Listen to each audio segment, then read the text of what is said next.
Toy izao ndray avana ny teny zaraina zay omenantsika anio. Mpamonjy mora azo indrindra Kristy.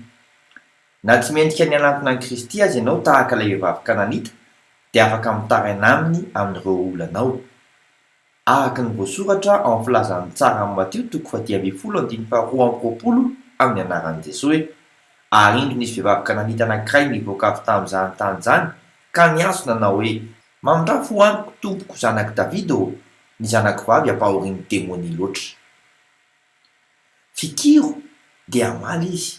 Araka ny ao amin'ny filazan'ny tsara ny Matio 10:20-20 amin'ny anaran'i Jesosy hoe dia namaly Jesosy ka nanao taminy hoe raha vehivavy lehibe ny finoanao tongava aminao arak'izay honao dia sitrana ny zanany vavy tamin'izay oro izay.